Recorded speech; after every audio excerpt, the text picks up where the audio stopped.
In 2008, Tesla was weeks away from collapse. The company had almost no cash left, production was a disaster, investors had lost confidence, the global financial crisis was destroying markets worldwide, and Elon Musk had just invested his last remaining personal funds to keep the company alive. If Tesla failed, he would lose everything. Today, Tesla is one of the most valuable car companies on Earth. It didn't just survive, it reshaped the automotive industry, forced legacy manufacturers into electric vehicles, and turned a startup that experts mocked into a global powerhouse. So how did a company that was nearly bankrupt become an empire worth hundreds of billions? To understand that, we need to go back to the beginning. When Tesla was founded in 2003, the idea sounded absurd. An electric car company in America, competing against giants like Ford and General Motors, it seemed impossible. Electric cars at the time were slow, unattractive, and limited. They were considered niche environmental experiments, not serious vehicles. But Tesla's early vision was radically different. The plan wasn't to build cheap electric cars first, it was to build a high-performance sports car, something desirable, something fast, something that would make people forget they were driving electric. That first vehicle became the Tesla Roadster. It was revolutionary. It could go from 0 to 60 in under 4 seconds. It had a range that shocked critics, and it looked like a real sports car. But there was a problem. Tesla had no manufacturing experience, no supply chain mastery, no large-scale production expertise. Every car cost far more to build than expected. Delays piled up, costs exploded. Behind the scenes, chaos was growing. By 2007, internal conflicts intensified, leadership disagreements erupted, the original CEO was removed. Elon Musk stepped in more aggressively, eventually becoming CEO himself. Then 2008 arrived. The worst financial crisis since the Great Depression hit the global economy. Credit markets froze, investors stopped writing checks, car companies were collapsing, even giants like General Motors were heading toward bankruptcy. Tesla, a tiny startup burning cash, looked doomed. At one point, Tesla reportedly had only weeks of payroll left. Suppliers were demanding payment, employees feared layoffs, production targets were being missed. Elon Musk later admitted that both Tesla and SpaceX were on the brink of failure at the same time. He had to choose how to divide his remaining money between them. He decided to fund both. He borrowed money, he invested nearly all his personal liquidity, he took extreme personal risk. On Christmas Eve 2008, Tesla secured a last-minute funding round that kept the company alive. It survived. Barely. But survival was only the first battle. The next challenge was scale. Tesla understood something fundamental. To truly change the automotive industry, it couldn't remain a niche sports car company. It needed mass production. That vision became the Model S. The Model S wasn't just an electric car, it was designed to outperform luxury sedans from Mercedes, BMW, and Audi while being fully electric. When it launched in 2012, critics were stunned. It received some of the highest safety ratings ever recorded. Consumer Reports gave it near-perfect scores.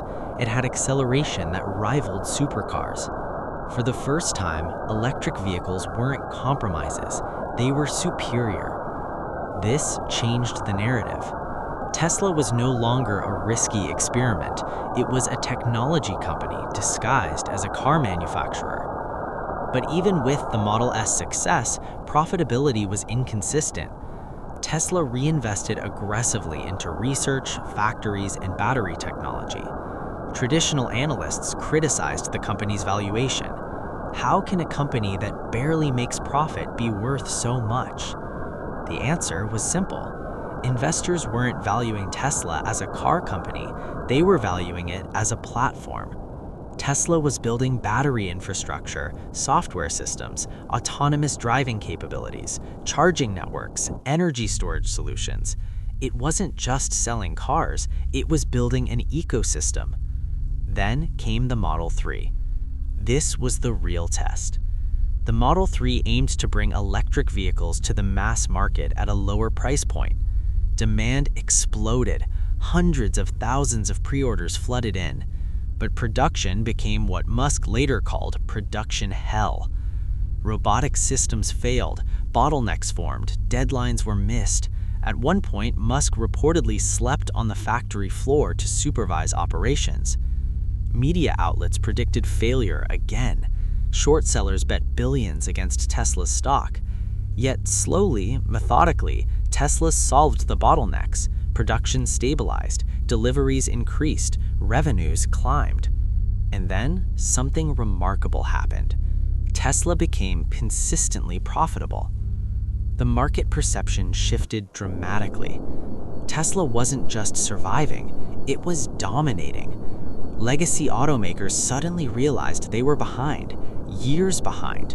While traditional companies relied on dealerships and combustion engines, Tesla operated with direct sales, over-the-air software updates, and vertically integrated manufacturing. It controlled its battery supply chain, it built gigafactories, it optimized logistics, it treated cars like software products. Updates improved performance after purchase, features could be unlocked digitally, data collected from vehicles improved autonomous systems. This created a powerful competitive moat. By 2020, Tesla's market capitalization surpassed that of many traditional automakers combined. It became, at times, the most valuable car company on Earth. And it did so with a fraction of the production volume of its competitors. Why? Because markets weren't pricing Tesla based on present-day car output. They were pricing future dominance.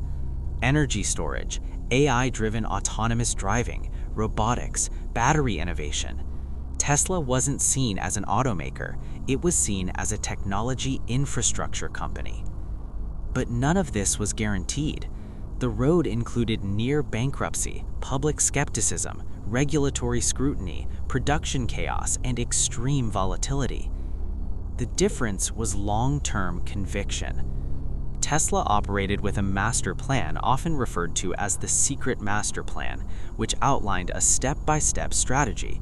Start with an expensive sports car, use the profits to build a more affordable car, use that to build an even more affordable car, expand into clean energy. It wasn't random growth, it was calculated scaling. And that clarity of vision allowed Tesla to survive moments that would have destroyed most startups. By 2023, Tesla had reshaped the global conversation around electric vehicles. Governments accelerated EV policies, competitors rushed to release electric models, battery innovation accelerated worldwide. The industry moved because Tesla forced it to move. But the real lesson isn't just about electric vehicles, it's about asymmetric risk.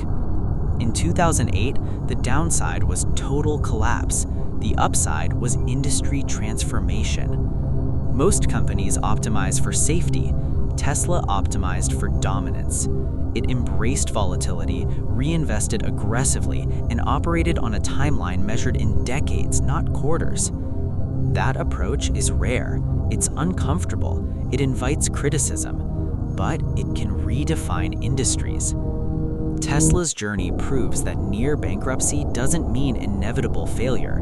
It means extreme vulnerability and sometimes extreme opportunity.